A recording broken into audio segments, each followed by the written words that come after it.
Namaste to all of you. Subhodayam, Subhadinam. We are going to start the webinar for today, the 11th of October 2020. The theme is, as announced earlier, physical fitness and mental fitness for building a resurgent India. Physical and mental fitness for a new India, a resurgent India. It's a very important topic of the day, topic of the hour, at the present times when we are passing through a terrible crisis of physically and mentally disturbed due to the COVID-19 since the last 7 months. So as part of our tradition, every Sunday we start with our prayer, institute prayer, offering pranams to the Holy Trinity, and then continue with the bhajan, recitation, followed by the guest speakers' interaction and special address today.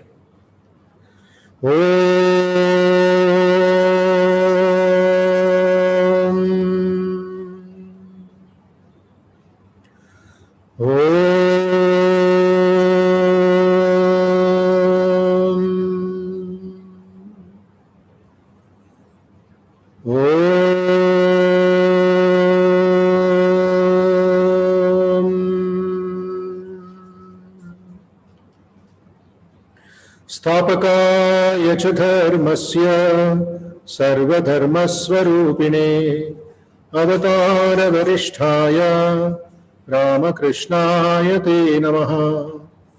यथाग्नेर्दाहिका शक्ति रामकृष्णे स्थिता ह्य सर्वविद्यास्वरूपां तां शारदां प्रणमाम्यहम्।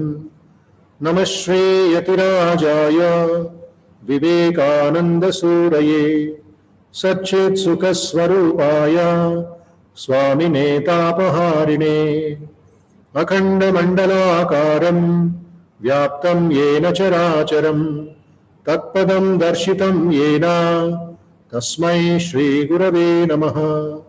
तस्मै श्रीगुरवे नमः। Let us pray for the well-being of all people, for the good of all people, for the strength and peace of all our brothers and sisters in the whole country and in the whole world.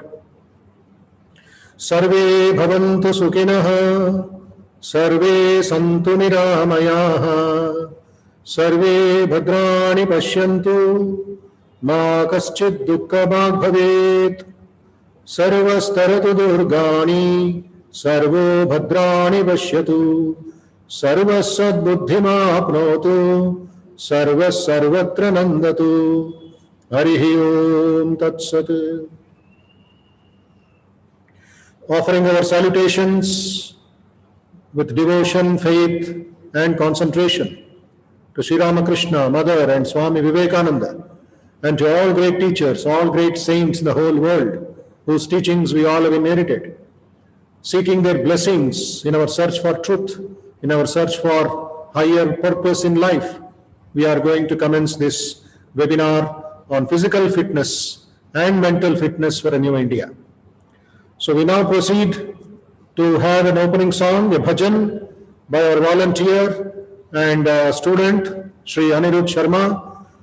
As you know, every Sunday he sings and plays on the tabla and other instruments. He is a talented musician, an upcoming musician, a youth of the country, doing a second year undergraduation and also practicing tabla, pakawaj, vocal and other musical traditions of the country along with his team. So Anirudh Sharma will render the opening song for today. Over to Anirudh. All the best. Thank you, Maharaj. My pranams to you, pranams to the Holy Trinity and pranams to all the dignitaries present here. I hope today my audio is good. So I am going to be presenting a song. It is called Maitrim Bhajata Akhila Hrijaitrim. The meaning is that through friendship, let us win all hearts. So, like Lieutenant Sir is going to speak today and all, I thought that when we have so many of our soldiers fighting for us, protecting us, our country and all of us, so at least as civilians amongst ourselves, we must have that friendship, not fight amongst ourselves. So I think this is a good song. This is written by Swami Chandrasekhara Saraswati ji of Kanchi Mutt. So I will present it along with my tabla. मैत्रीं भजत अखिल हृजयत्रीं मैत्रीं भजत अखिल हृजयत्रीं आत्मवदेव परानपि पश्यत आत्मवदेव परानपि पश्यत युद्धं त्यजत स्पर्धां त्यजत युद्धं त्यजत स्पर्धां त्यजत त्यजत परेष्वक्रममाक्रमणं त्यजत परेष्वक्रममाक्रमणं मैत्रीं भजत अखिल हृजयत्रीं मैत्रीं भजत अखिल हृजयत्रीं जननी पृथ्वी कामदुघास्ते जननी पृथ्वी कामदुघास्ते जनको देवः सकलदयालो जनको देवः सकलदयालो दाम्यत दत्त दयत्वं जनता दाम्यत दत्त दयत्वं जनता श्रेयो भूयात् सकलजनानां श्रेयो भूयात् सकलजनानां श्रेयो भूयात् सकलजनानां श्रेयो भूयात् सकलजनानां श्रेयो भूयात् सकलजनानां. So thank you for this opportunity, Maharaj, and this is my prayer for everybody. Thank you. Yes, render the meaning also a little once more, please. Yes, Maharaj. Maharaj, to all our audience, the meaning of this song is that through friendship, let us win over all hearts. Maitrim bhajata akhila hrijayatrim.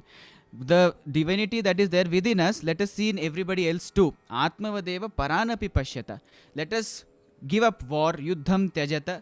Let us give up this feverishness, this competition, spardham tyajata, tyajata pareshva kramamakramanam. Let us give up this want of getting what others have. Let us be satisfied with what we have and work for the betterment. Janani Prithvi Kamadughaste. The Mother Earth is like Kamadhenu. She provides for all our needs. And Janako Devaha Sakala Dayalu. The Lord above, He is most compassionate. He gives us whatever we ask for. So you also, Damyata Datta Janatam Damyata Datta Dayatvam Janata. So all of you listening to this song also give as much as you can, be as compassionate as you can, and Shreyo Bhuya Sakala Janana. May there be prosperity for everybody, every living being on this Sakala Jananam, every living being on this planet. So this is the beautiful meaning of the song written by Chandrasekhar Saraswati ji Maharaj. Thank you, Maharaj. Thank you, Anirudh. True to the spirit of our culture, Vasudhaiva Kutumbakam idea, and involving everybody in the evolution of mankind. This is our wonderful idea composed by Mahaswamigal. Yes, Maharaj. And highly inspiring through the great artist who brought this out into MS Subbalakshmi ji, of course. Yes. Legendary. So we are very grateful to them, and youngsters should imbibe that spirit physically, mentally, emotionally, and spiritually, and take the nation forward. Take it to heights of excellence, divinity, and wonderful peace and harmony in the society. Thank you, Anirudh, once again. May God bless you. Thank you, Pranam Maharaj. Very good. So we go forward, dear friends. We have a recitation on Swami Vivekananda's teachings. It is good that you young people, these elderly people, the parents, the faculty, and everybody in the country, irrespective of their background, irrespective of their nationality or region or race or caste, should imbibe the spirit of Swami Vivekananda's universal teachings, of his teachings of positivity, faith, courage, service. So here are our students of Vivekananda Institute of Human Excellence rendering the Vivekananda's teachings, led by Parvita, followed by other members of her team. Over to Parvita. Our pranams to the Holy Trio. Namaste Swamiji. Namaste to the distinguished speakers of the day. Swami Vivekananda is like a vast ocean. It is our responsibility to imbibe his message. So let us install that spirit of strength and service. We, the students of Bal Vikas, are here to present few quotations of Swami Vivekananda. Call upon the sleeping soul and see how it awakes. Power will come, glory will come, goodness will come, purity will come, and everything that is excellent will come when this sleeping soul is roused to self-conscious activity.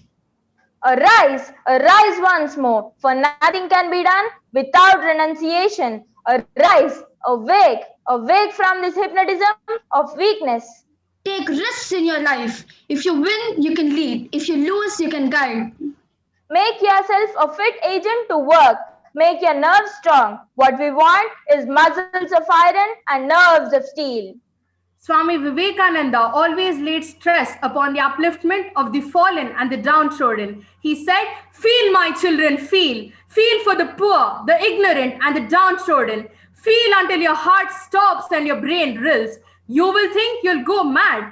Pour out your soul at the Lord's feet, and then will come power, help, and indomitable energy." Whatever you think, that you will be. If you think yourself weak, weak you will be. If you think yourself strong, strong you will be.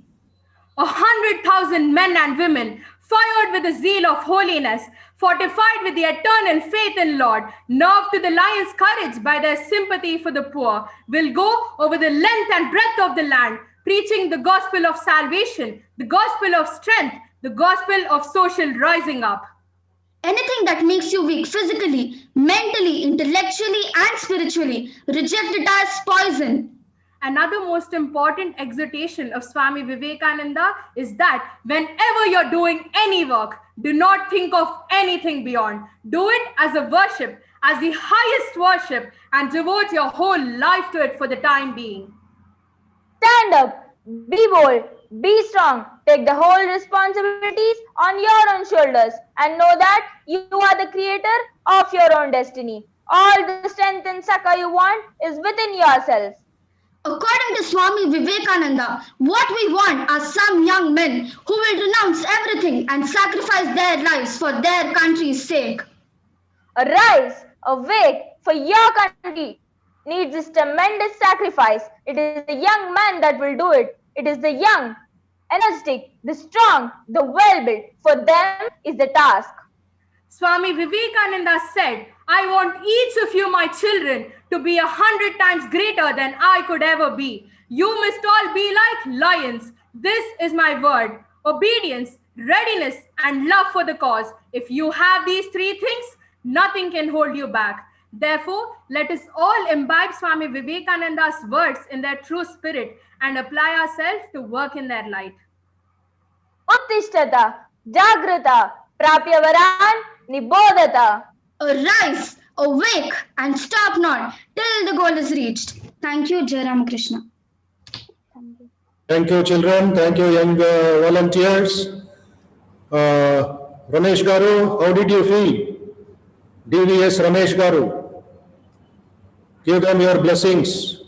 You are our old devotee. Unmute and speak, sir. You can unmute and speak. Ramesh Garu. Venabardale. Yeah.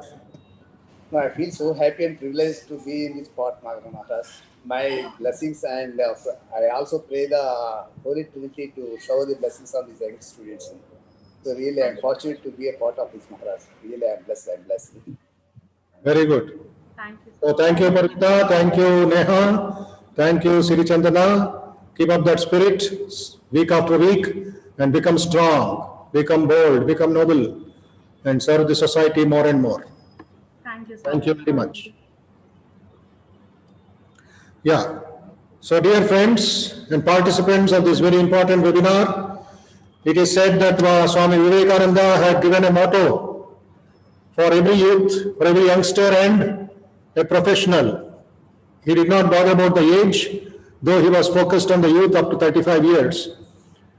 He had said once, "You must learn to make the physique very strong. Muscles of iron, nerves of steel, all of us know it. The body should not become a magnet of diseases and microbes and weakness. And teach the same to others. Body and mind must run parallel. When the necessity of strengthening the physique is brought home to people, they will exert themselves of their own accord. This is not the time with us to weep even in joy. We have had weeping enough. No more is this the time for us to become soft. This softness has been with us till we have become like masses of cotton and are dead. What our country now wants are muscles of iron and nerves of steel, gigantic wills which nothing can resist, which can penetrate into the mysteries and the secrets of the universe, and will accomplish their purpose in any fashion, even if it meant going down to the bottom of the ocean and meeting death face to face. 4 or 5 very powerful, very important points that we should note in this teaching. One is the physical strength. Swami Vivekananda had placed Mahavira Hanuman as our role model, as our ideal for physical strength. It is not just six-pack, it is not just a physical show. That tenacity, that nerves, muscles, so that we can do a lot of work for the country without being tired, without going to the doctor, without lazying off. These are some of the very powerful messages which Swami Vivekananda had given us. At the same time, he said, along with the body, take care of the mind also. And what is this mind? A combination of concentration, discrimination, determination, knowledge, willpower. This is the mind. It's not just a bundle of thoughts.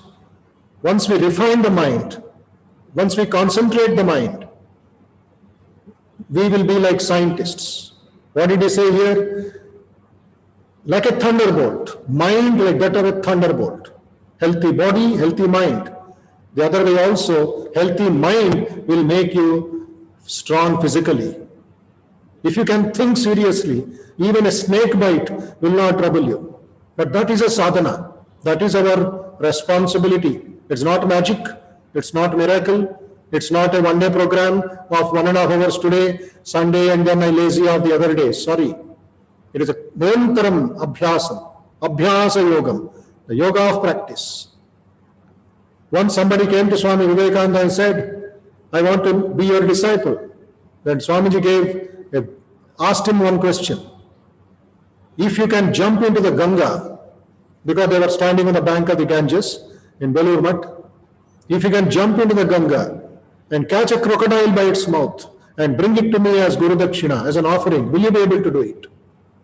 That disciple was strong, was very firm. He had accepted the challenge. Swamiji was very, very happy. That is the kind of Kshatriya Viryam that Swami Vivekananda expected from us.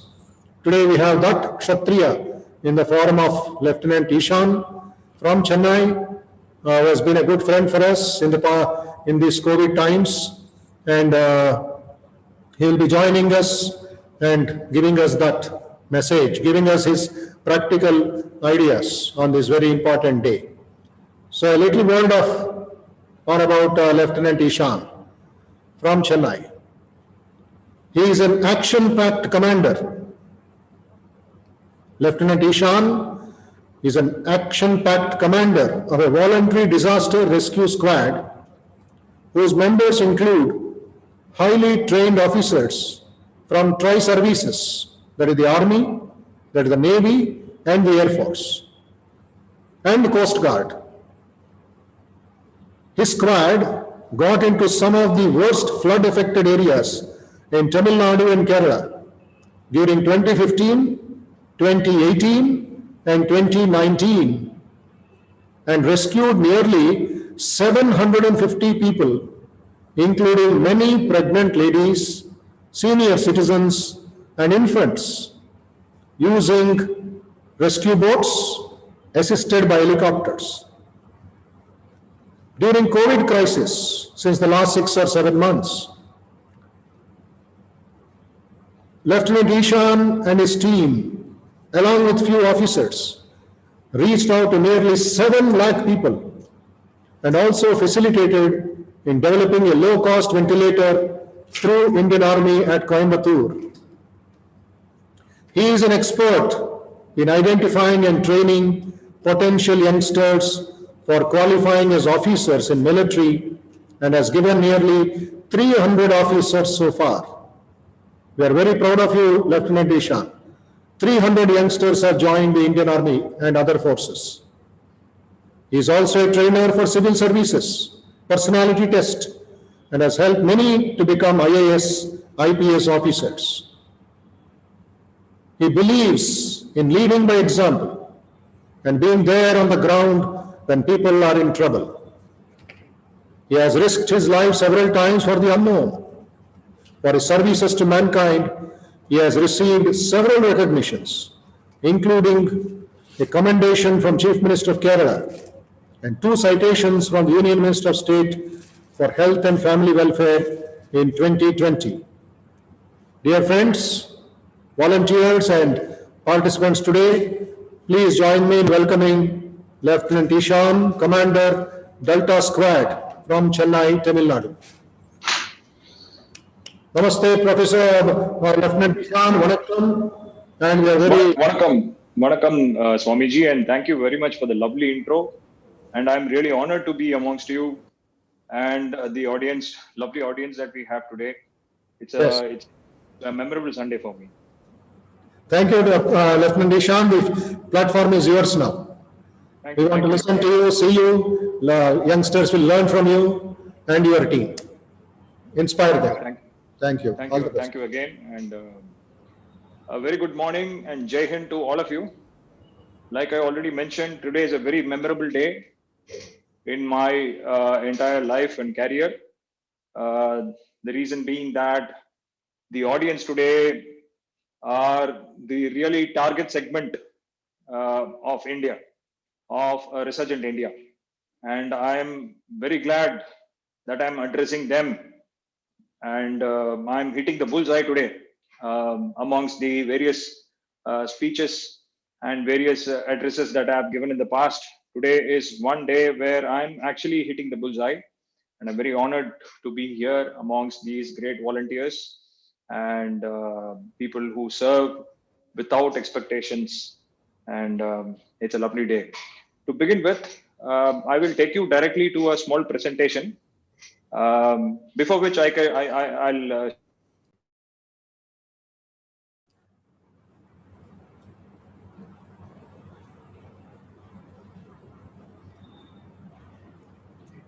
Yeah, network power. It will come back. Red means. And once we complete the presentation, the entire message will be, I'm sure, driven in the young minds. So let's go with a small intro video.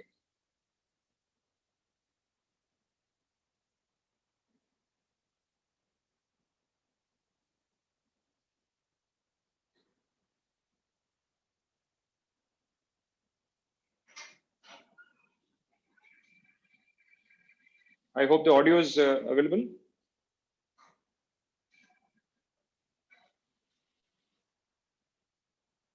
Is it audible? Yes, sir. Yes, sir. Okay.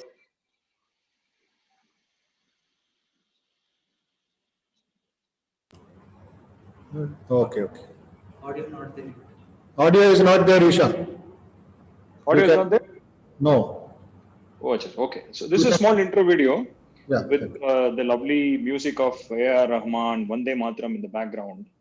So for I think for the what you call energy driven souls, we can always we can imagine the background music, or with or without the background music, we can always get the message through the video. So let us see the video and I'll explain what is there at the end of this. Yeah.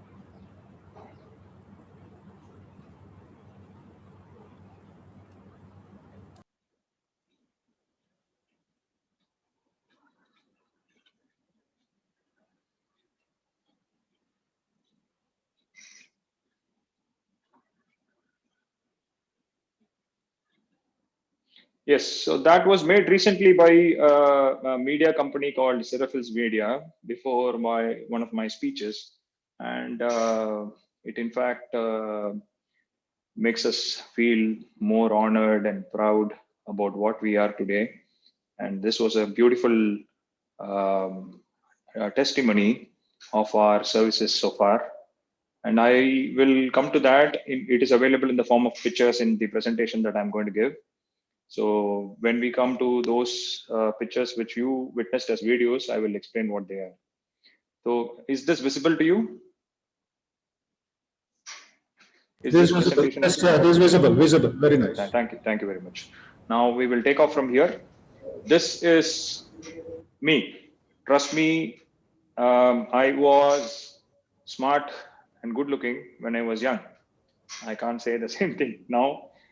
So you will have to believe me that this is me. And this is when I was 3 or 4 years.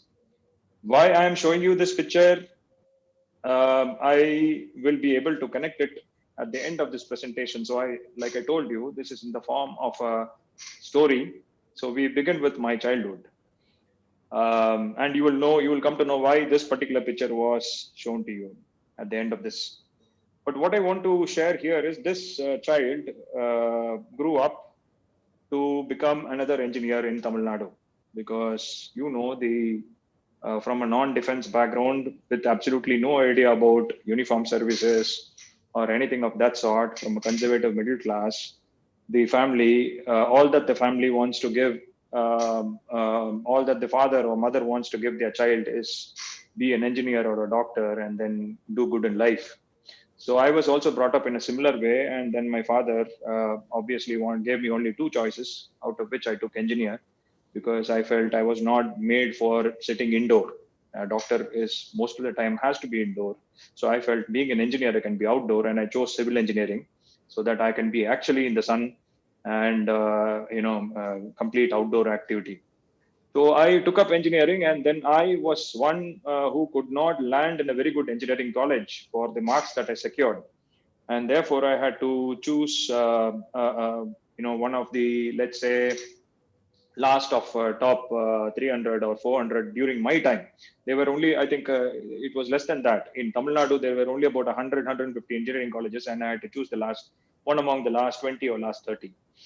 And so my life started with a disappointment that I felt I had done whatever I had been through, or whatever track I had taken from my childhood was absolutely wrong. In fact, that was the moment when I really lost confidence in me, because all throughout my life, my father has been telling me, my parents have been telling me that study well, you will land up in a good college, and then from there your life will take off. But then obviously it was the reverse.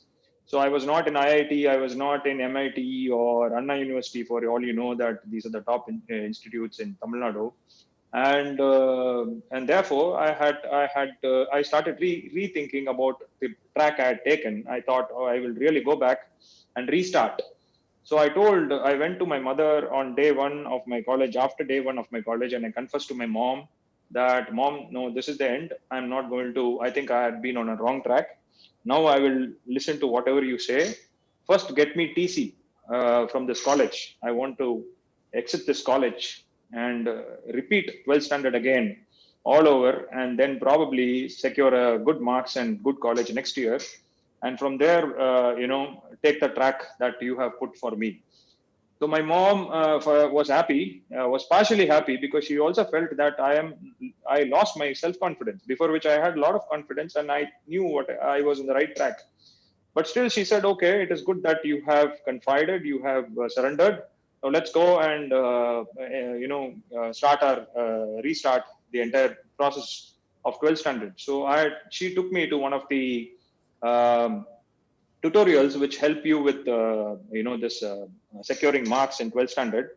So I landed in one of the tutorials in Namakkal, and then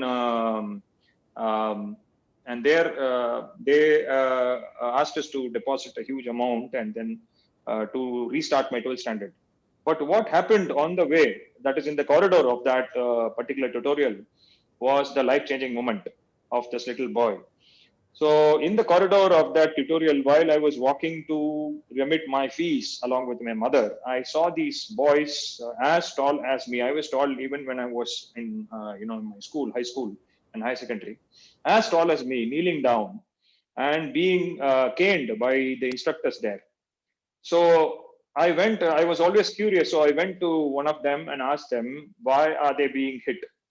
And for which that guy frustratingly replied that if you remit the fees, you will also join us.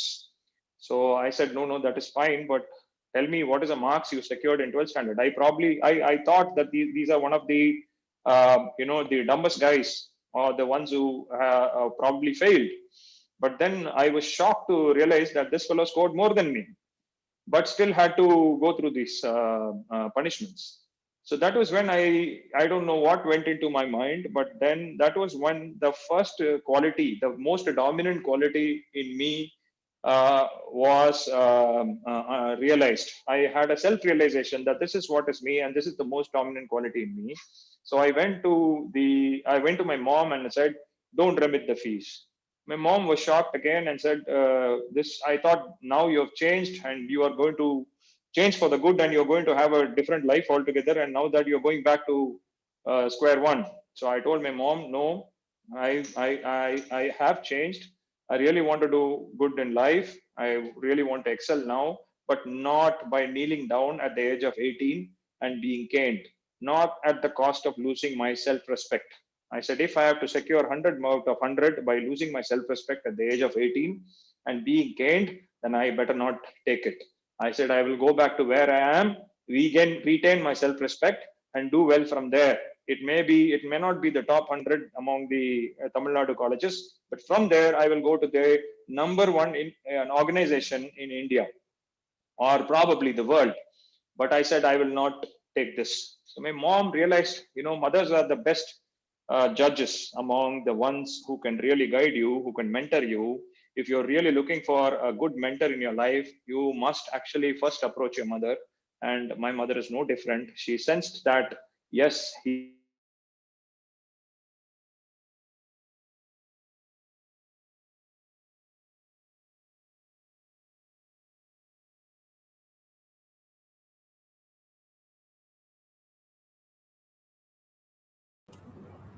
way back to the college, stop the college from processing my transfer certificate because otherwise I will be out of the college.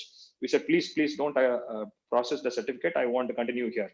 So I continued there and I went on to explore. So it is when I realized that I was actually in the number one private self-finance college in the entire Tamil Nadu. Number one in the sense, the first college to start as a private self-finance college in the entire Tamil Nadu, but for some reasons was not in the top institutes. And then I went on to realize that there were so many opportunities. Being the first self-finance college and having such a huge legacy, they had so many opportunities for us to explore from within. So we started tapping all of them. Most of them were actually died down or they were in the process of being buried because they were not utilized by the seniors. So we started digging it out. I formed a team, like-minded friends. We started digging out whatever was available in the college, and we formed various associations, clubs, which were existing in the college already, but then was dormant. We tried to revoke the NCC, but NCC unfortunately could not. They said once it is closed, it's closed. Otherwise, the college had a lovely NCC. So we tried every possible thing there, and we stayed out of classrooms most of the time. That's how much I know about my college life, because I had the least attendance, even though I secured above average marks. And then finally, I passed out from the college. But then what changed my life is that determination to be in the number one organization in the entire India. So I decided that, okay, so I started calculating, reworking where I'm going to go. So initially I thought it is going to be one of these top IT companies.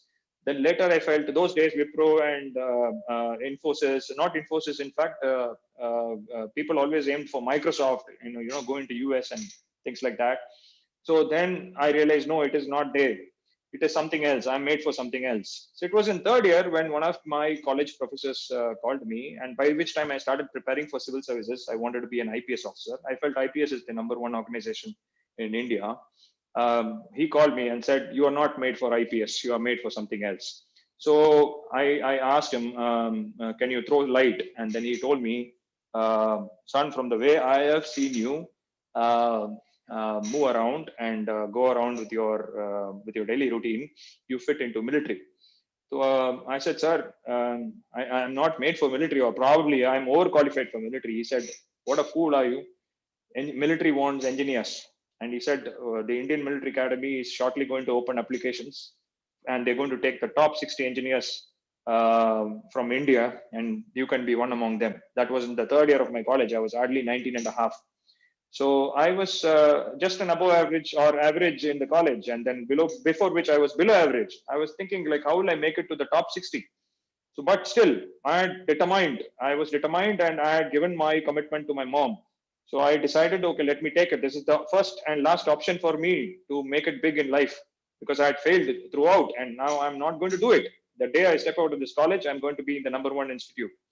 So I worked for it, and then I got through the prelims, and I went to the final services selection board while I was only in the 7th semester. And then I had to go through those 5 days, during which there were 400 chaps screened into 40. And there was only one guy who made it in the last day, and that was me. And you will not believe that I had made it from around 200 odd second generation, third generation military guys, out of which some of them were even senior officers' children, and then and the only one from Tamil Nadu to make it, and the only civil engineer among 2 civil engineers in the entire India to make it into that batch. So that's where my life transformed. But I did not take that. I opted for short service commission. I again cleared the services selection board the second time, but unfortunately, due to a mark gap that I had in my academics, I was not in the merit. And finally, I had to take the Navy, because that was the next available call letter for me, and I qualified there also. So I had the rare opportunity to clear 3 services selection boards, the toughest personality test in India, and finally I joined the Indian Navy. But due to a slip disc, which actually kept aggravating, I had to, and then all my life I wanted to be a commando.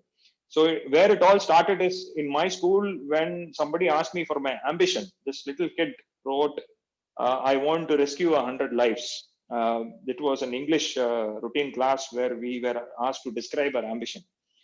But the same thing, I did not realize that this thing remained in my head for a long time. That in my college also I wrote the same thing in the first year of my college. And then people started doubting my saneness. They said, "You must consult a psychologist, because you have come to an engineering college and you want to rescue 100 lives." But so therefore, I thought I can do that by opting for special forces, and I worked hard even while in Navy. But then that was the toughest thing that you can do in Indian Navy, and I unfortunately had to resign, because I was only recommended to continue in my routine technical trade. So the story of this little boy came to an end, because he achieved what he wanted in life, but then it was abruptly came to an end by me quitting the armed forces. But where it all restarted is this only truth in life, where if you want something in life and you put your heart and soul in it, the universe will give it to you. So a few years from then, I started working on transforming a few aspirants, because I myself qualified the services selection board 3 times. And so when the aspirants approached me for guidance, I started transforming them into officers. And some of them, the one of them is even a lieutenant colonel today. Way back in 2006, I had guided him. And so likewise, I slowly started helping these chaps. And to my surprise, many of them came back to me and offered me a first salute. So that is when I realized I'm really doing something here.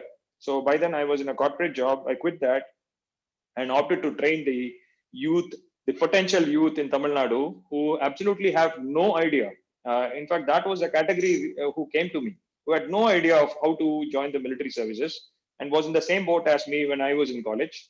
So I opted to train them. And this is where today I am. We have given about 282 officers for the armed forces in all the four services, in fact, the Coast Guard including. And they are in unimaginable assignments today, which I cannot really share with you. Some of them I don't even know. They only tell me once they finished operations. And they are my biggest motivation today. And you can see some of those photographs into a collage. You can see the Army, Navy, Air Force, and Coast Guard officers with me on the day of passing out. And that's how it all started.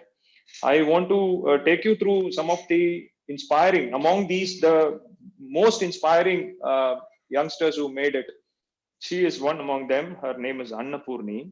And what is so remarkable about her is she, in fact, if I zoom this picture, you will be able to see, she is the appointment order of the Indian Army has a photo of her, a passport size photo, with jasmine flowers on her head.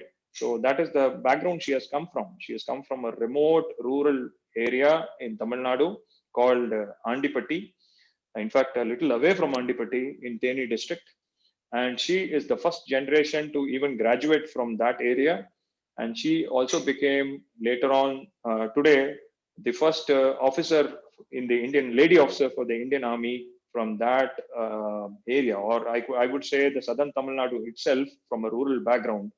And she is my proud cadet once upon a time. And this is the transformation I can show you. So these are the biggest inspirations. These are the people who actually added value to what I started then. So you can see how she was and how she is now. And today she is all posted in Jhansi. So why I'm even mentioning this place is because the girl with no knowledge of even English or Tamil medium, rural background student, an engineer again, today has become an officer posted in Jhansi, and we can call her truly the Jhansi Rani, because these are the real Jhansi Ranis of India. And I'm proud that she is my student. And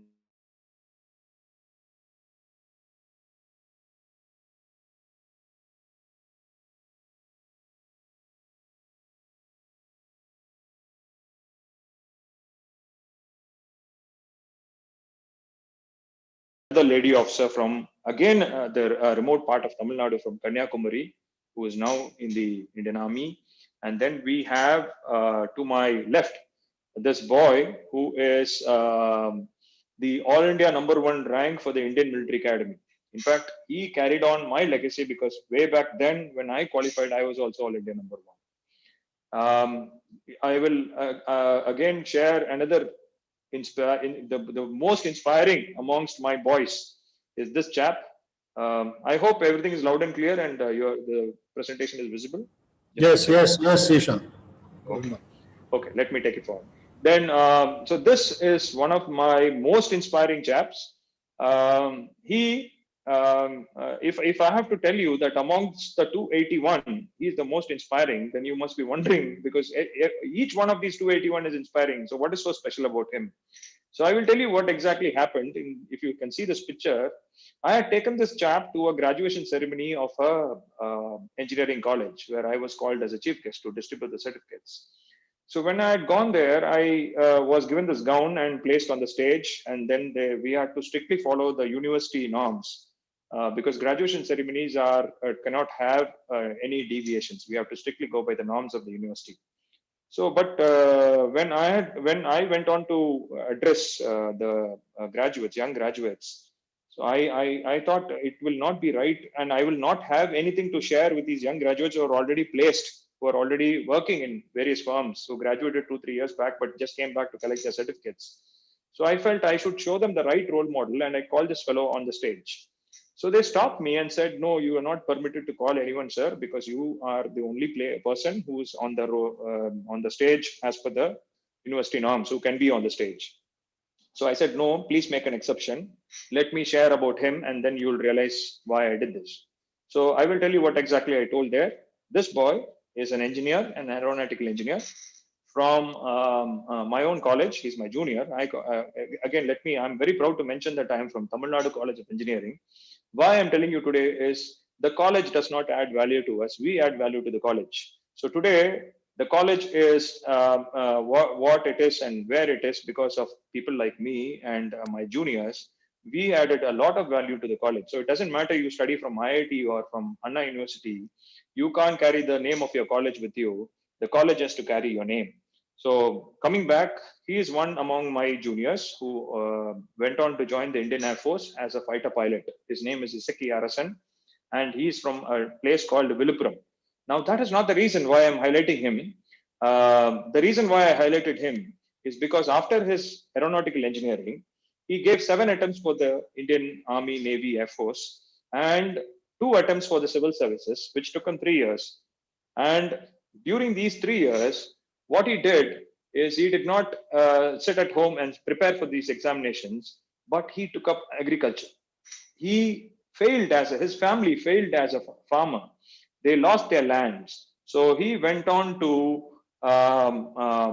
go approach a few poor farmers who were not doing well, taught them some technology where they could actually multiply their production, their harvest, gave them seeds, some of the best seeds, procured the best seeds and gave it to them, harvested, and he procured the harvest from them, sold it in the retail market. He established a chain to directly sell it in the retail market. What Modi ji has done today, he was able to do it then through his localized network, and then shared the profits with them and made them highly profitable, made agriculture highly profitable for them. This he started with a few farmers, and then this started multiplying. This is what he did in those 3 years. In fact, you will be happy and proud to know that when he got the result for his Indian Air Force, he was All India rank 7. He was in the field. He was in thick, in the field, in the mud, doing the plantation.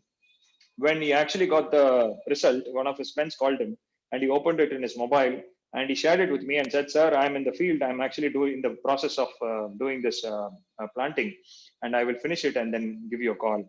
So this is what is a true role model for the India, because today we talk about farming, we cry for the farmers, we write about them in social media, but here is a farmer today, is a fighter pilot who made it to the next level, but also did justification to farmer. Is a man of action.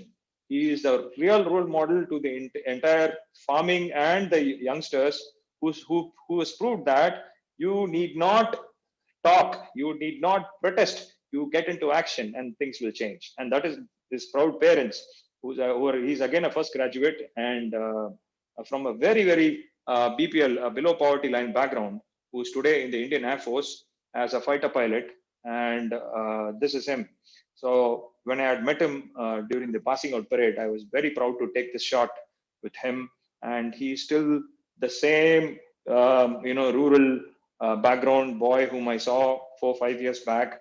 And he retains the same amount of respect and same amount of humility even today. And he's one of the 30 fighter pilots will be passing out in December. He's one among the 15, I think, 15 or 16 fighter pilots in the entire India will be passing out this December.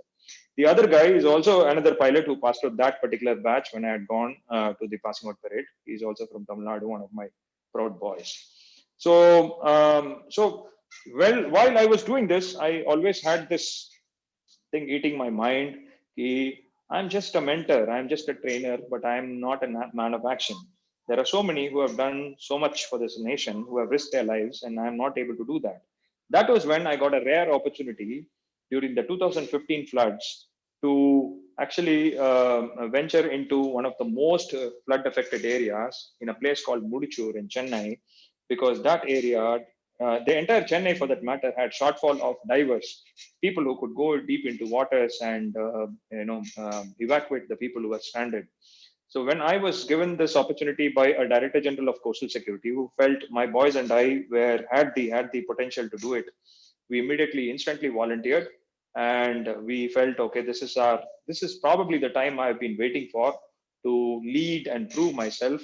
And like I told you, when you want something and you put your heart and soul in it, the universe will give it to you. That was the moment I took it, and we went into action. In fact, we were to join the Director General. His name is, he's a very inspiring officer by name Shailendra Babu, IPS.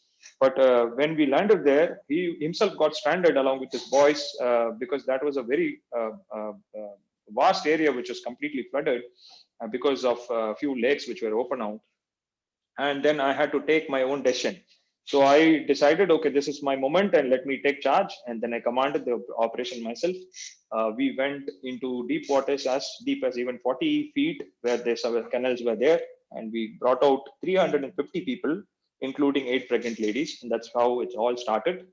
And then this boy who's featuring also in this photograph is also my boy, who's a Coast Guard pilot, a deputy commandant today in the Indian Coast Guard, who actually gave us air support. And then subsequently, we raised the squad formally because we felt this is not the end, it's a beginning. And then we felt we will let us keep the squad ready anytime and every time there is going to be a disaster.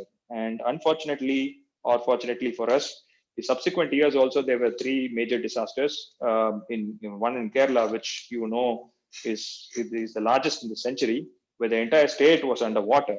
And the second was again in Kerala, in Calicut, but 2 districts took a major hit, which was Calicut and Wayanad.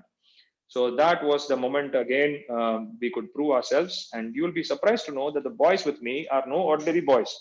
Today it is the total amongst my Delta squad who are serving in the forces is about 50.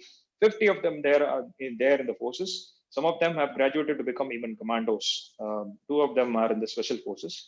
And that is when we had the honor of meeting the Chief Minister, who offered us a special commendation on that particular day. This was after our 2018 operations. And the photographs which you see around are all the live shots that we took for records for submitting it to the Chief Minister, and some interviews that we had given when the press was live there. So this is what you see there. The press was live there, covering the complete operations, particularly our areas, because wherever we ventured into was the worst hit, and we were fortunate that we could rescue all the people. We even brought down choppers because, as I told you, our boys were in command, and they were doing the complete aerial rescue and airlifting people, dropping medicines. So when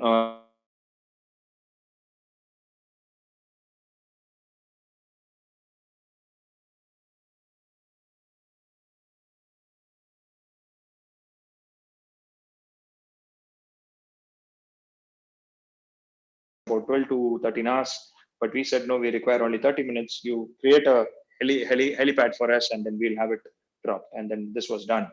And wherever we were in operation, also we were given air support by the Coast Guard and Navy, because again they are my own boys, and it was formally arranged to support us wherever we rescued. We did not stop there. We actually ventured into other operations also at the request of the government. In Tamil Nadu last year, in fact, almost the same time, there was a boy who fell into a bore well, which became a national sensation. We were there too. And unfortunately, we couldn't do much because we were slightly late. By the time the boy reached about 80 feet. And the media too was a big hindrance, because you can see one of the shots taken by the media, which was on TV, where I was trying to reach out to this boy's hand through a rope with the help of some experts. In fact, the guy who was with me is an army commando who was on break, and another guy was a search and rescue commander. So they were the best in ropes, and we were trying to get a hold of that boy's hand, which was out of the sand. But unfortunately, the media was so close, and there were so many people around us that that was a major distraction, because one wrong move and then we will be on the negative limelight. So so we tried our best, but we couldn't do much. So likewise, so this was a boy who was with me, who was now doing well in the Indian Army, and he's also going for probation to special forces. And this was the most memorable moment in our life. It again happened last year, August, where we could rescue a 40-day-old infant from a house which was about to collapse. It was a landslide area. The parents had come, the father had come and requested us. The mother was there along with the child. and there was heavy downpour. They could not move out in any way. At the same time, it was not safe at home also. So we rushed through boat and then climbed the hill and then removed this baby along with the mother and transported the baby, in fact, for about 5 kilometers by water through lakes, and then handed it over safely to their parents at the other end. And this was a selfie which the public kicked when we finished the operation. You can see the baby was wrapped in one of the smallest life jackets, and then I had to handle the baby, being the only father in that particular team. And this was highlighted in every newspaper in Kerala on the headlines. So these moments are the really fulfilling moments, and you can now recall this child, the child in me when I was 3 or 4 or later in the school, who wanted to rescue 100 lives. And today you must have heard my biodata being read out by Swamiji, where it has become 750 lives. So you want something in life and you really fix your heart and soul, you can do many more times of whatever you want. And like I told you, I will just share one sample picture in Chennai, where during the lunch break, we were completely soiled, head to toe. We were in dirty waters. Dead bodies were there. All the septic tanks were open. So we just cleaned ourselves with whatever available water there. And then we had to take lunch, because otherwise which we will not be able to pursue the operation. So during that time, there was a shot taken, and you can see these young boys around me, and you can see them otherwise in uniform. There is this flight lieutenant who's in this corner. There's again this Coast Guard officer, deputy commandant today, and who's the best all-rounder officer also. You can see him receiving an award. So these are no ordinary officers. They are my boys, but they are no ordinary officers. There is this captain in the Indian Army who's a commando today. And there is another captain in the Indian Army who is in one critical posting in the most talked about assignment. The entire country is watching. He's handling the Chinese. So that's what he is. And this is another picture of him. And while we were in operation, along with the DG who actually requested us to join. And I have to share this picture today, because if there are girls who are watching this, then let me tell you, whenever I mention boys, I did not mention boys literally. The boys include girls who were much more than the boys. And these are the ladies I should be really proud about. This picture was taken this year in March 2020, where on my left, you have a young lieutenant from Theni, and a very remote district in Tamil Nadu. And the right, I have another lieutenant from Kanyakumari. And these are, and I use this picture to actually wish everyone Women's Day. So, when we say Women's Day, this is what exactly is Women's Day. This is the message you can give. There is no message in that. There's nothing that you have to write. You just show this means Women's Day, and this means empowerment. So likewise, I have a lot of pictures which I have no time to actually explain. But in fact, this is the latest felicitation we had recently, and this includes even civil service officers, where I have an opportunity to go and help them with their interview preparation. It's all about character building. So both civil and defense services have the same mode of preparation, except for the defense services as a larger personality test. So this was a felicitation which we had for the civil and defense service officers in the month of August, who recently qualified. And you will be surprised that one of the candidates who qualified, by name Purna Sundari, who's in this corner, she is a visually challenged girl who qualified for civil services, and mostly I think she got IAS now, and from Tamil Nadu. So I was very fortunate that I was one of her trainers. And likewise, a lot of this was taken during the COVID operations, where we did some relief. And we also reached out to about 7 lakh people to help them test themselves and and identify whether they are COVID prone, or they are already infected, or they are safe. So this is how we went about. In fact, this while we were sanitizing each other, this boy is now a naval officer who was with me in action about a few months before. So we did not stop there. What is going on right now is one of my another boys, who's a captain in the Indian Army, who is posted in College of Military Engineering as an instructor, developed this device, which is one of the cheapest mechanical respiratory support system, the first level ventilator, first stage ventilator, we would say, which can actually help people who have breathing issues, COVID-affected patients who have breathing issues, help them breathe while they're being transported to the hospital, because this runs on battery backup. It can run up to 6 hours on battery, UPS, and otherwise also give them breathing support while they're being transported to the hospital. And this was developed in Coimbatore. The technology was transferred to industry in Coimbatore, and we are developing it now. And the army themselves procured it for their ambulances, and the state government is also talking to us to procure it for the other ambulances. So we are not stopping anywhere. We are doing whatever we can, and this is the power of engineers. If any of you think that engineering has lost its charm, this is what an engineer had done. He's a mechanical engineer from, again, Tamil Nadu Anna University. My own boy, who's a captain in the Indian Army, and he developed this. You'll be shocked to hear that he developed this while he was posted in a forward area. He was in a forward area in Kashmir, and he felt he should do something during Corona. And then with the available materials, he devised this. And later, then he was allowed to go to College of Military Engineering and utilize the laboratory there and prepared it properly, which was transferred here. And then we have developed the industry-ready device. Yes. Now coming back to this boy, why I had shown this picture and what was special about this?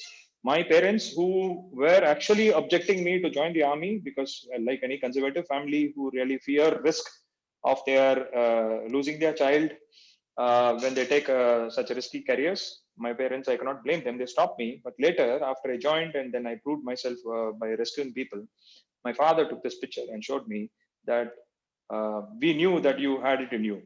And then I was surprised to hear that from my father. I said, how? And then he said, you just zoomed this picture.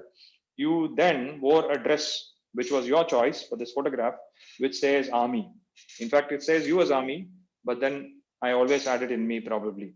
So that is when I realized that if you really put your heart and soul from your childhood, whatever you wanted, and you had nil deviations, whoever had told you whatever, you will achieve it.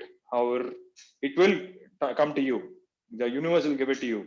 You can call it God, universe, power, supernatural power, whatever. But then put your heart and soul with nil deviations, you will get it. And then last but not least, I should quote Swami Vivekananda.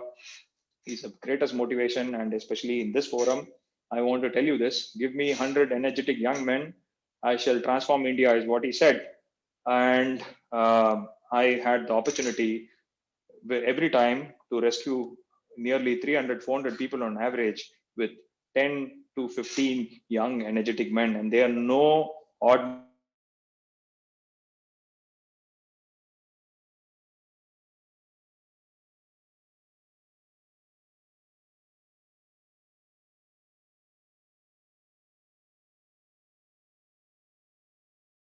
was in college. So such are the young men, and this is the real power of youth. In fact, I had put a local Tamil caption which says "Enga Pullingalam Bayangaram."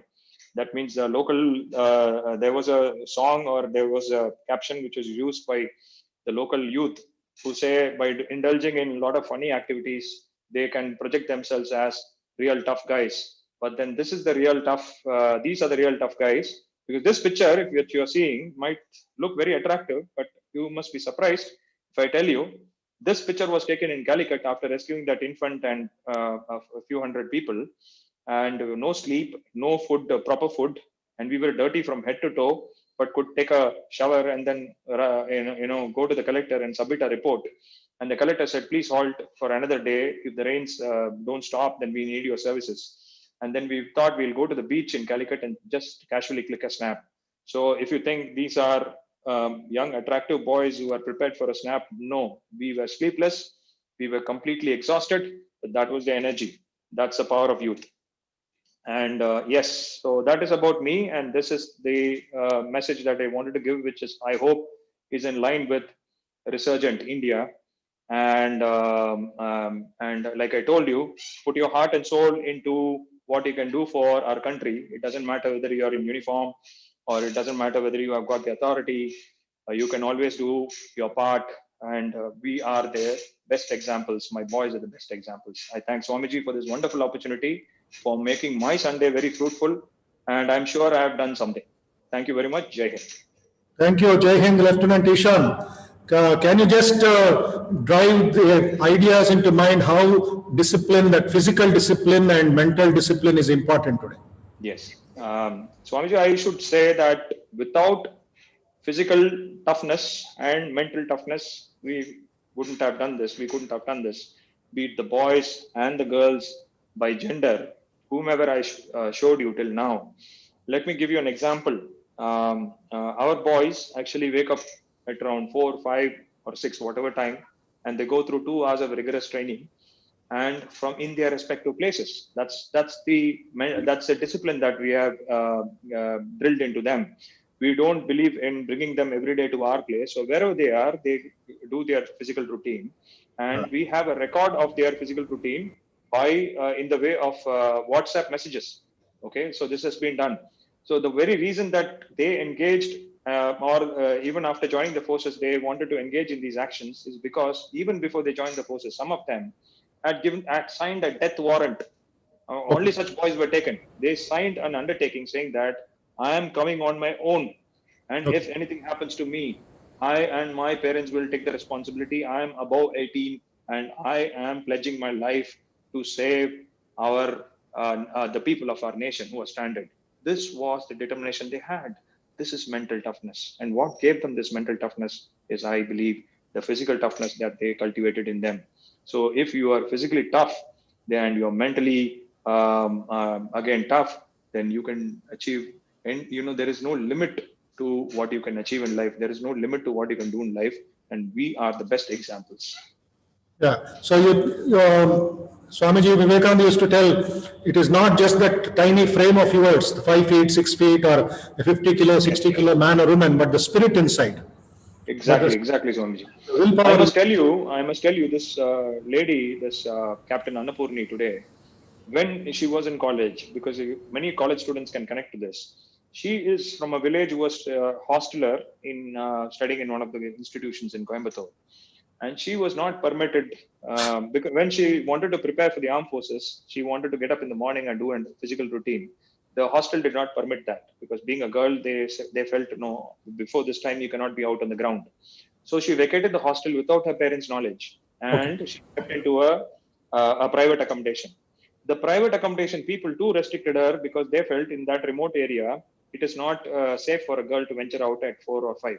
You'll not believe, this girl jumped her compound wall and took a bicycle with her and rode it for 2 hours daily, which I never knew. In fact, she shared all this only after she became an officer. So being a girl is not the obstacle here. If you really want it, you can do it. Yeah, a couple of our volunteers who are young, dynamic into NCC. One Shrija is there, who is a Telangana archery champion also, and aiming for the armed services. She will just greet you and wish you what she has learned today. She will mention. Shrija, unmute and speak. Namaste, Swamiji. Yeah, carry on. Yeah, firstly, my pranams to the Holy Trio. Namaste, Swamiji, and Namaste, Sir. Namaste. It's really an honor to have heard you today. I'm a civil engineer too. I'm in BTech second year from JNTU. Oh, wonderful. Okay. Yes, sir. So I took engineering on as an option, sir. It's my option itself, so that I can get into the army through technical entry. Okay. So, sir, today listening to you, it was really amazing, sir, because the way you have shared your story gave us hope and confidence that at every step of life we can do something for it. We can do something for our success. And also, the stories you've shared about your students inspire us today, sir. They inspire us a lot. I mean, being an engineering student, I don't have to stop here. I can do a lot before I appear for my SSB. My age is still not into SSB, sir. I'm just 18. So there's still 2 years, and these 2 years I can do something for the country. I mean, the sense of service you have tried to instill in us today, sir, is really amazing, sir. I mean, all of us today in the webinar, I'm sure we'll carry it forward till the very end.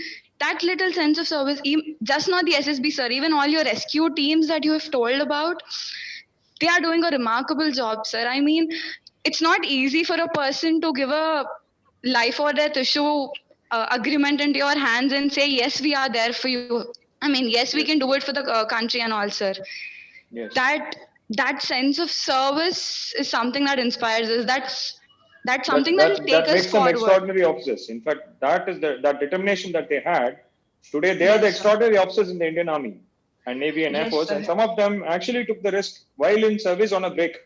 You know, when you are on a break, you are not supposed to venture into these things without the orders. Yes, sir. But Yes, they sir. felt, yes, when there is a need, what is the purpose of me being in uniform? Let me do it. And then later they went and shared the message with their respective commanding officers.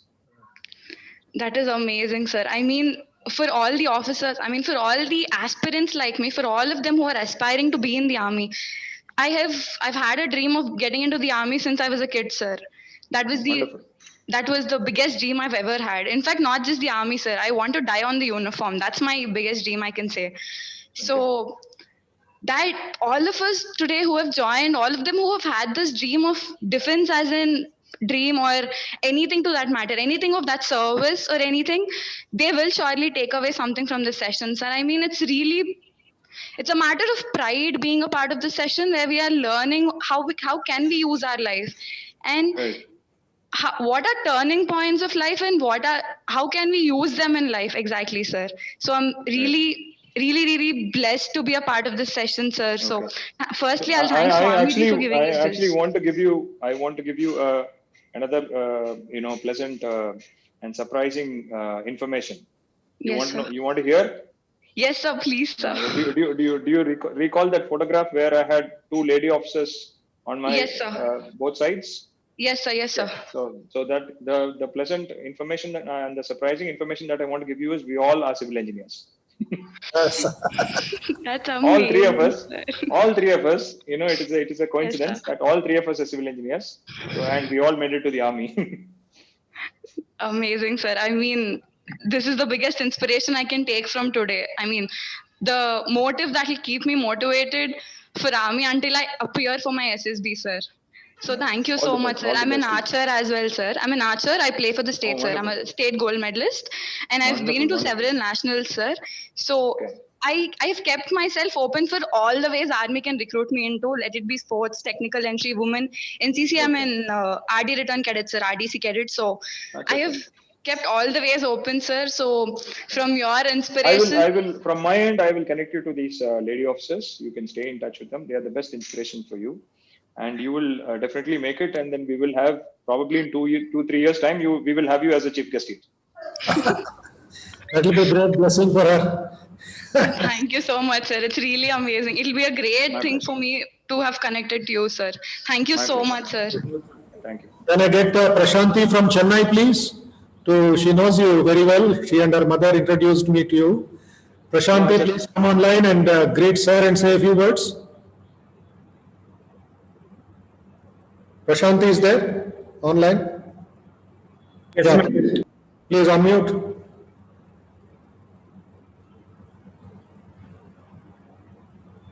You able to get it? Yeah, continue, speak.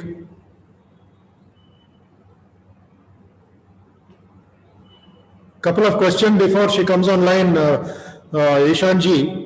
How enthusiasm plays a vital role in physical and emotional mental fitness? Enthusiasm. Okay. Swamiji, I, without enthusiasm, you can't do much in anything. In fact, then it becomes a routine. In fact, the very word routine is just for the sake of saying it is routine. Otherwise, without enthusiasm, even your routine fail. And that is why many of them take to something, being fit or being, minding their diet or doing whatever possible to develop themselves, but then give it up halfway because there's no enthusiasm. So enthusiasm plays a very major role. So whatever you take up, be it running, for example, every day, there must be a scale and you must keep measuring yourself. That enthusiasm, for which enthusiasm matters a lot. In fact, today the social media is one of the best tools that one can utilize. In fact, I myself motivate myself using the social media. If you see every day, there is something or the other that I have to share about what I have done or what my boys have done. And when I go to the next year and then look back, okay, this is what I had done last year, then that is an alert to me that, okay, I must do something more now. So enthusiasm plays a vital role. Without that, please do not venture into anything, any routine, and find a reason for you to actually scale up. And till the end, there is no end to it. Yeah. One of the participants asks you how you have groomed the people to become physically and mentally fit. Any particular exercises, or is it just making them feel? Some tips for the youngsters? Yes, Swamiji, in fact, there are the basic exercises that everyone has to do, basically, because it's not about, like you rightly said, it's not about having a six pack. It is just about, shaping up yourself and then being ready for any occasion. I always say fitness is not to look good, but to feel good, to have confidence, and to save yourself when you are in trouble. If only the fit can save themselves, only the fit can save their own parents. So think about those days, think about the day, the doomsday, when you will have to actually rescue yourself. Even today the fit have somehow survived, have coped up with this pandemic. So the basic things that you need to do is you need to run, which will obviously improve your heart and your lung capacity. So scale it up. So when we say run, people run only this many kilometers and they keep doing it daily. That's not what I mean by run. So run and scale it up, and either scale up the distance or bring down the time. Both ways you can actually improve yourself. Then definitely you need to work on your muscles, which is your chest and your arms, by doing push-ups. That will do. Just go to a ground and then again you scale up your push-ups.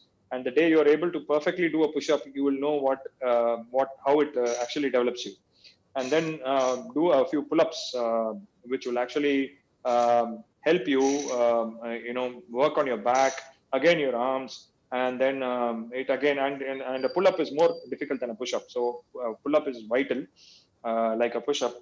And then for your legs, you need to squat. Today, the most difficult thing that the most tough thing that the youth can do, according to them, is squat properly. I've Yeah, seen them. Yeah, I've seen them. They can only reach the chair. That's yeah, all. And even for that, they find it tough. But squat doesn't mean that you reach the chair. You need to go down below so that your hamstrings touch your calves. Your hamstrings and your calves have to merge together like this. A proper squat, like you do it in an Indian toilet.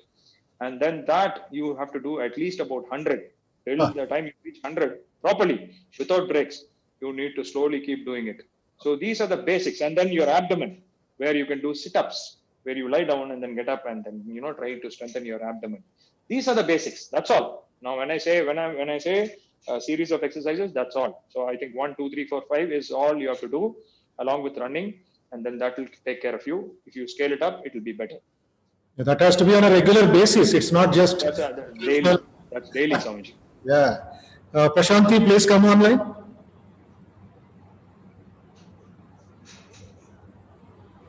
Audible now?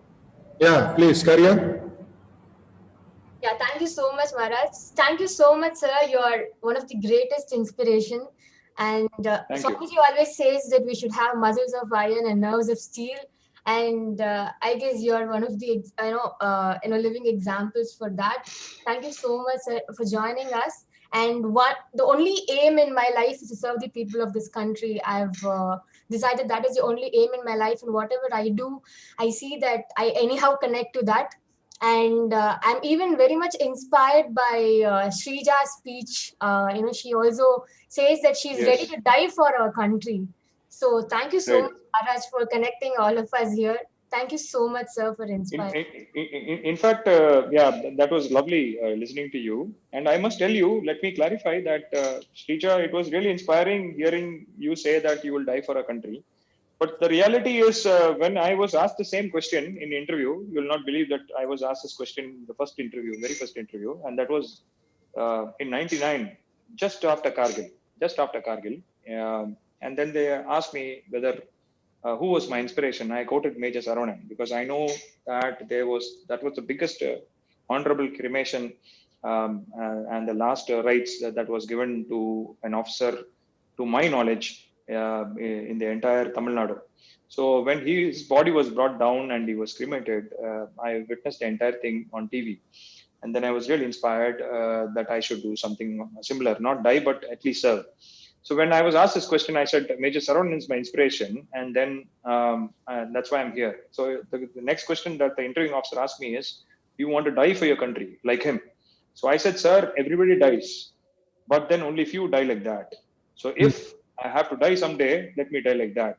But I want to live, and if possible, save a few people or kill a few anti-nationals. This is what I exactly said. This is what I exactly said. And then probably that's the reason I got selected, because army is not about being emotional, it's about being practical. Yeah, that's true. The doctor has to be practical. Amputate the leg or remove the tumor and see that the entire body structure is healthy. Exactly. Absolutely. And there is a request from somebody to give your contact details if possible, so that he is applying for SSB or other board clearance. They can be of guide to you. Yes, Swamiji, with your permission, I can just share that so that I can make a note. Yeah, okay.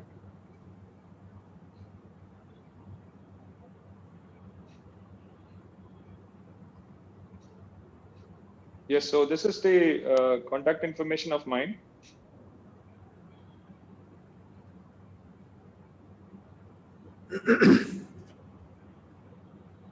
I'll go to the last slide. Yes, so if you see here, you can take my WhatsApp, the first one, 90430-90460. That's my WhatsApp number, not the other numbers. So you please WhatsApp me, kindly don't call me, because I may not be in a position to pick up the call always. But WhatsApp, I'll definitely answer when I see. And then my YouTube channel is ESAN. It is wrong. It's wrongly mentioned. It is ESAN, not ESAN. ESAN. And my Facebook is again ESAN. You can search in ESAN and you can get my Facebook. So those are the contacts about me. So you may get in touch with me, and whenever I find time that day or the next day, I will definitely reply to you. One small question, Ishan, is any tough situation, difficult situation that you faced in life and conquered it? Yes, Swamiji, many. But then after I face, it obviously doesn't look tough because we got over it. But I will tell you, like I told you before, one of the reasons I take pride in sharing our rescue ventures is because, one, we did not have the government backup. We did at that particular time. The government requested us, but there is nothing in writing. We were in fact given post-operation orders. We were given appreciation in the form of appreciation letters or reports to their higher ups. So we completely took the risk on our own. That means the life of my boys and me is completely on me. And if we fail, and that will also be highlight, and probably it will jeopardize us. So what happened in one of the operations when we were proceeding to the exact location is there was a bridge, and there was like 7 to 8 feet of water running on that. And then we were in two vehicles, out of which one was a 4x4 equipped to wade through water. The other was not. So, I was always in the lead because we wanted to recce parallelly. So we sent in two divers.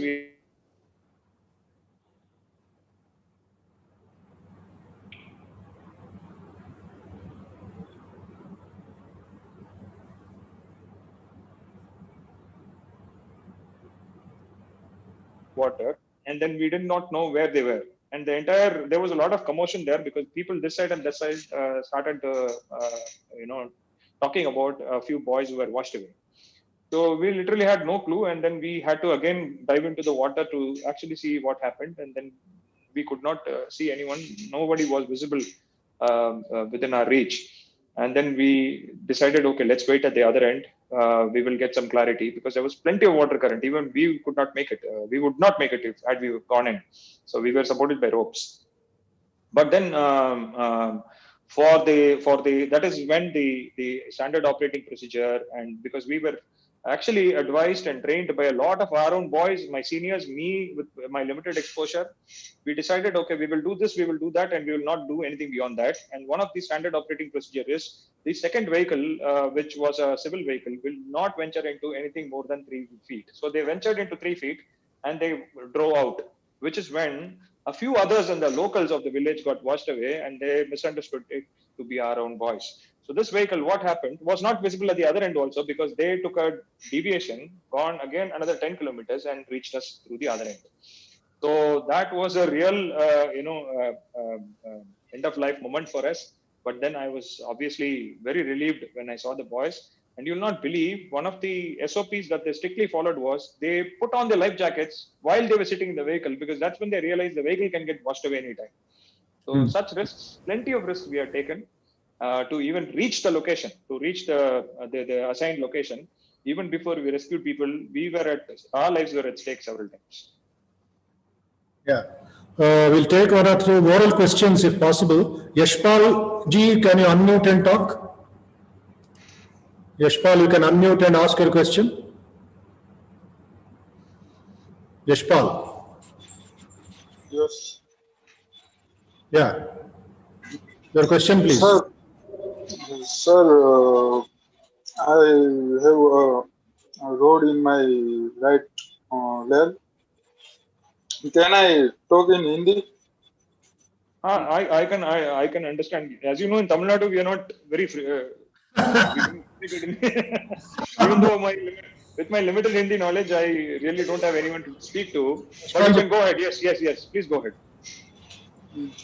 मेरे right leg में road था और क्या हुआ right leg में accident हुआ था accident हुआ ठीक है and I gone through surgery.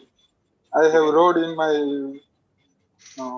I had road in my right leg. अच्छा ठीक है and I just removed it 2 days ago. So can I join the SSB? Yeah. आपका उम्र कितना है 26 ठीक है तो 26 और क्या पढ़ा आपने BCom और LLB. Right now I am an advocate. अभी प्रॉब्लम अपना सर्जरी नहीं है क्योंकि सर्जरी अगर ऐसे कुछ हुआ और रॉड को निकाल दिया आपने that is not a problem but problem तो अपना एज है बिकॉज 26 के बाद ऑप्शंस नहीं है फॉर अ बीकॉम ग्रेजुएट तो आपको क्या करना है एक सेकेंडरी ऑप्शन है उसको कहते हैं हम टेरिटोरियल आर्मी ठीक है तो टेरिटोरियल आर्मी के लिए 42 तक आप एलिजिबल है मगर वो रेगुलर आर्मी नहीं है और उसकी टेरिटोरियल आर्मी ज्वाइन करने के लिए आपको दूसरा कुछ कैरियर में you have to do something else ठीक है अगर आपके पास कुछ कैरियर है और आप कुछ बिजनेस कर रहे हैं तो you can opt for territorial army you can apply for territorial army और and go through the same procedure similar procedure only and उसके बाद आप को ज्वाइन करने के लिए मौका है and that is there up to 42 years ठीक है 42 इयर्स तक आपको एलिजिबिलिटी है तो आप कोशिश करो right now I am an advocate and can I join JAG entry नहीं अच्छा आप एडवोकेट हैं हाँ ठीक है तो फिर 27 तक एलिजिबिलिटी है आई थिंक तो अगर आपके पास BL क्वालिफिकेशन है तो आप कोशिश करो जब जैग एंट्री का एप्लीकेशन ओपन है आप अप्लाई करो बट वो भी like only till 27 you have so you have to rush fast and you have to improve your English also because SSB के लिए हिंदी और any other language is not required English will do English काफी है तो थोड़ा सा आप अपने इंग्लिश को इम्प्रूव करो ठीक है और मेडिकल बोर्ड में कुछ प्रॉब्लम होगा या नहीं कुछ नहीं होगा क्योंकि आपने रॉड को रिमूव किया तो that is not a problem fractures are absolutely okay the time no foreign body is inside या do good exercise make yourself fit and apply वो सब करना है take the help of your will power can I get Narendra Vivekananda Gaur wonderful name Narendra Vivekananda Gaur please unmute Swamiji, very good morning and very blessed to be in this webinar. Yeah, I want to, and I'm really inspired by Mr. ESAN. Thank you. Yeah, and I really look what a passion for your career, and want to listen a good suggestion for today's youth, for the inspirational quote, and you will be a very, and you will be very inspirational guy.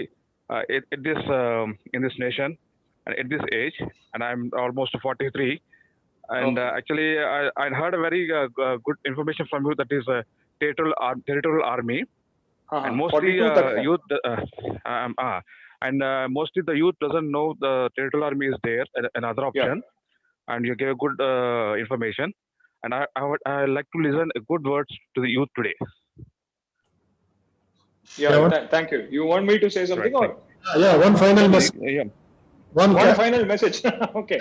Actually, it is 2 words. I don't believe in long captions, nor I'm eligible to write such captions. Yeah. But I believe in 2 words which strictly has helped me. Those 2 words are build character. Character is everything. And Swami Vivekananda ji has already said it. Build character. Because if character hai, to you can achieve anything. And I tell this to my boys, we don't believe in coaching, we don't believe in training, we don't believe in anything. We don't use this word called personality development. We say build character, where you will achieve anything in life. That's it. Very, very well. Thank you. Thank you.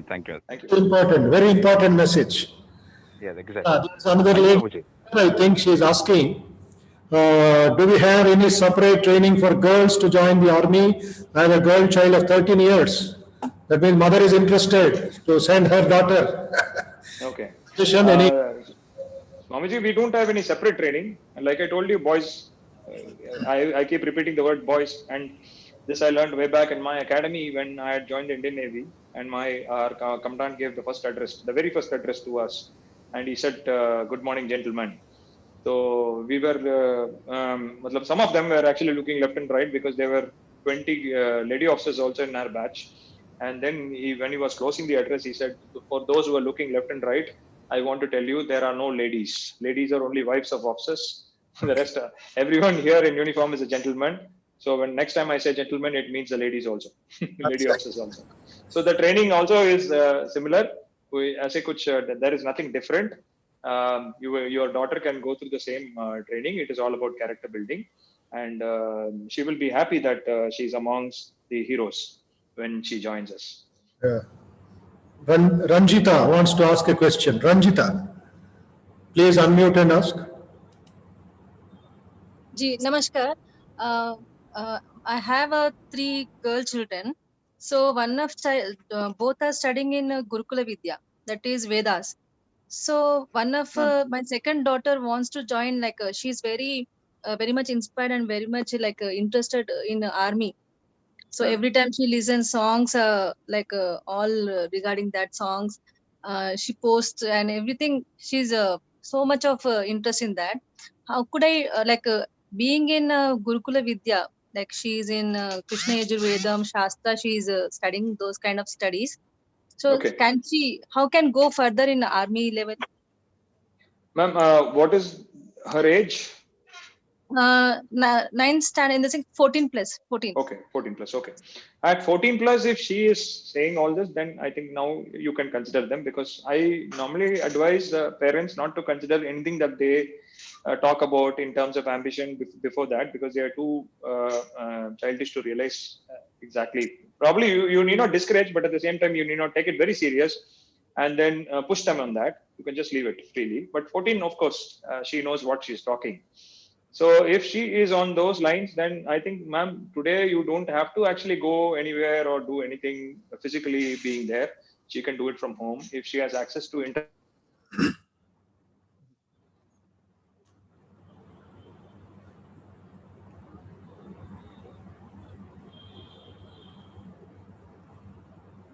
What happened? Few other officers also spoke before me, and there will be many more after me also. These will do for now. Only thing in terms of academics she has to do is focus on science, and because for as of now, girls are not inducted after +2 except for medical and nursing. But if she, we are actually making provisions for actually admitting girls into NDA, National Defense Academy. And hopefully it will happen the next 2 years by the time she completes 12th. If not, let her take science. Otherwise also, that is physics, chemistry, maths, biology or computer science is her option. And opt for engineering or anything in that stream or science stream, so that she can be prepared for entry soon after graduation. Ishan, one small final question that I would like on behalf of our volunteers is the mental strain, the toughness, they're not able to get the depression, suicides, addictions, and all that is taking away the vital energy of the youth. How do you bring about a change in that? Right. Swamiji, in fact, I made a video also in my Facebook and YouTube, a 3-minute video. on the same. In fact, it is one of them is a 1-minute video, because I normally don't believe in giving long messages, and I will share exactly that. In fact, this was after the demise of Sushant Singh Rajput, or even before that, we had a few suicides. Some suicided because they could not clear NEET. That happens quite frequently in Tamil Nadu. So my message that time as well as now and forever will be: if you do not have an objective in life, you need to have two types of objectives. One is a short-term objective. Okay, next week I must do this, next month I must do this, next year I must do this. So these are short-term. Even next year is a short-term objective. And a long-term objective. Long-term objective is when, before I die, this is what I'm going to do. And that must be really large. For example, I had a long-term objective that I should rescue only 100 people. Now it is 750. Now it looks like, okay, I can do more. I can actually have this Delta squad all over India, because unfortunately, the amount of the climate change is leading to many disasters. And most of the time, the government is not able to cater to all the rescues and disaster management. So we felt we can scale this. So that is my long-term plan. And we have on the other end many youth who are prepared but who don't have directions. So I have a long-term plan and I'm working on it. And my short-term plan is by next year I must do 1, 2, 3, 4. When we have these two and we are very clear with this, then what will depression do? Depression will come and go. Depression will come. I am not saying depression will not come. Frustrations happen, but they will come and go because you have an objective. You really have something to work on. Next day morning when you get up, you have, and that is not an objective which somebody has given you. That is your own objective. You have coined it. You have developed it, and it must be social objective. That is very important. If it is making money, then you will not be happy. But when you know that so many lives are dependent on you and you have to do it, then that gives you, like I told you, the most satisfying moment in my life was when some people took a selfie with a 40-day-old baby in my hand. Now you tell me whether I will die. Whatever happens to me, I will not die, because I know many more babies have to be rescued. Many more senior citizens have to be rescued. There was a pregnant lady whom we rescued. 9 months, we did not know that time, who delivered a baby next day, and her father came on TV in one of the leading channels and shared this in the presence of me. And he cried. He wept as he was sharing it. These are the moments which will keep you alive. So to find something, the world is in a lot of trouble, and it needs a lot of men and women to venture into action to rescue the people, not only in disasters, but a lot of other problems they are into. So find a purpose and you will live. That's why Vivekananda writes a letter from America to Mysore Maharaja. He says, they alone live who live for others. The rest are more dead than alive. Correct. Okay. And that inspired Anna Hazare not to commit suicide, rather serve the country through anti-corruption movements. That one sentence has changed lives of many people. They alone live who live for others. The rest are more dead than alive. All of this life are only your stomach, your job, your pocket, your house. Look at the world. Sarve bhavantu sukhinaha. Correct. And those are the people who actually conclude their lives. Those who work on only them. They don't have satisfaction. Absolutely. There's a very interesting observation, I think, on somebody, Niharika writes, will there be any opportunity for food technologists in the army? Yes, to my knowledge, I don't think there is a particular department which will deal with this, but yes, you can become a logistics officer, or you can become a service corps officer, and then you can get posted into, we have a DRDO, which again works on food technology, which works on our diet, which works on the diet of officers and men. So you can get into that. You can manage our messes, officers mess, as well as the diet of people in forward areas. I hope you're aware that we have the highest battlefield in the entire world where only packed food goes. So there's so much happening. The DRDO has a separate wing for food technology, but they will not directly induct you into that. You can get into one of these corps, and then when I say corps, it is a department, CORPS, and then you can get into your core subject. There are a lot of many interesting observations coming from different people. Please, you can write to Ishanji in his WhatsApp. He may answer your personal question. That is my announcement to everybody. Since the time is up for us to log out of this webinar with inspiration. And I'll just quote Yeshanji, one very interesting, very powerful message Swami Vivekananda had given at that time, since he saw the lack of faith, a lot of laziness and British assault on us. He said, with no strength in the body, no enthusiasm at heart, no originality in the brain, what will they do, these lumps of dead matter? By stimulating them, I want to bring life into them. To this I have dedicated my life. Be you my helpers in my work. Tell each and all that infinite power resides within them, that they are sharers of immortal bliss.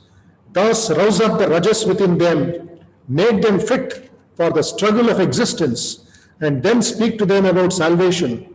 Infinite strength is religion and God. What we need is strength. There is enough to weaken us, but I ask every man, every boy, every girl, do you have strength? Do you have that infinite potentiality inside you? Then you can dry up the ocean. You can you can pulverize the mountains. Never say no, never say I cannot, for you are infinite. Strength, O man, strength, say the Upanishads, stand up and be strong. So this is 125 years old words, as if he is speaking, and he is listening to you and seeing your work, and he will say, yes, Ishan and his team are there on the march. And our young friends who are participating in this webinar also, I insist them to do the yoga every day, to be fit physically, mentally, concentrate, meditate, and think of, as you said, the bigness of life. Think of the vastness of this country, the people who need your seva, your support. We are very happy to have you. I don't have much words to express seeing you online, and hope to see you in Chennai or you in Hyderabad after things become better. When we have a good congregation, we will invite you or meet somewhere. I'll just take a couple of our volunteers to just say their vote of thanks on our behalf. Sahiti, somebody, please come. Sri Sahiti, online. Any other volunteers, please? Somil, what are your impressions? Not ask question, I have asked on your behalf. Somil, you can just say your thanks. Namaste, sir. Namaste, Maharaj. Yeah. It was really wonderful listening to you. And it actually boosted our mental fitness. Like, we need to think in a completely positive way, even if the situations are not bad enough. I think that is the best takeaway from this webinar. Thank you, sir. Thanks a lot. Introduce yourself, Swami. Yes. I am volunteer of Vivekananda Institute of Human Excellence. I am currently in 4th year. BTech. Oh, wonderful. Okay. Yes. Nice, nice. Thank you very much for your lovely words. Yeah. Leela Mahesh, please come online. Yeah, Leela Mahesh. Namaste, sir. Namaste. Your speech, I can't say it's speech, because the pictures itself speaks a lot, sir. It's an emotion. We can't say just inspiration is a small word to what's happening. So in the current world, the youth are unable to see the real leaders, when leaders come up, it's like an ocean. It's always calm, but when the time comes, it's huge. As you also said, sir, build character. It's character is everything, and small actions, small simple people doing extraordinary things. So when small simple actions, simple people do extraordinary things, it turns into a beautiful beautiful result. It turns into a beautiful India. Correct. Perfect. Thank you, Mahesh. Sahiti, please unmute and speak. Pranam, sir. Pranam, Swamiji. Sir, it was really very wonderful to listen to you, sir. I am a volunteer at VIHE. I'm into software by profession, but I think Swamiji has given us the opportunity to teach kids and conduct awareness programs among youths. And this is one of the program we are being part of from past 23 Sundays.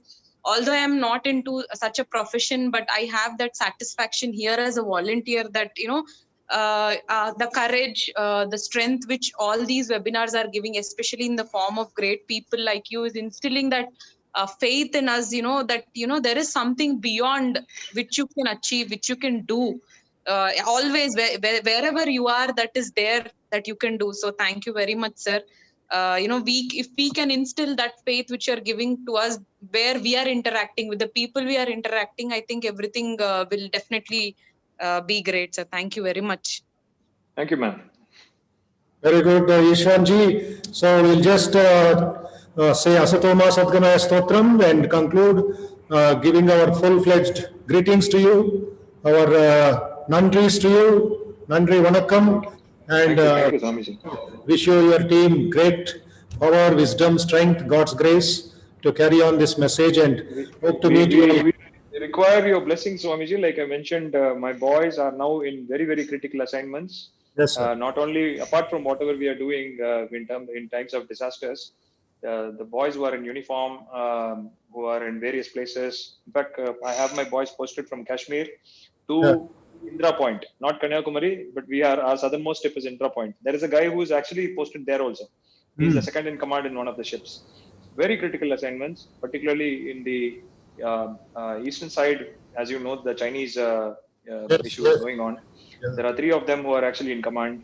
So I request all of you here to pray for our boys. Your blessings are very, very vital, because they are the ones who are taking the risk, who are taking the hit from the enemies, who are the first to actually take anything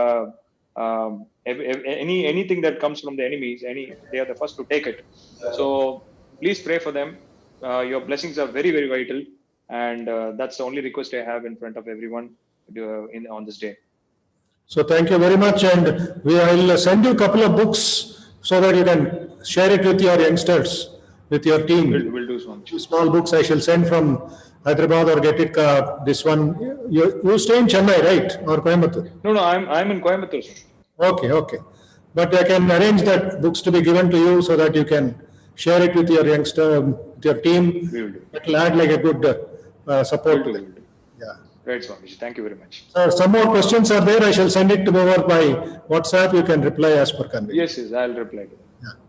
Om Asatoma Sadgamaya Tamasoma Jyotirgamaya Mrityorma Amrutangamaya Om Shanti Shanti Shanti Harihi Om Tatsat Sri Ramakrishna Arpanamastu Loka Samasta Sukhino Bhavantu. Thank you, Ishanji. Once again, namaste. Thank you very much. I wish you all the best in your challenges. Thank you. Jai Hind. Jai Hind. Jai Hind.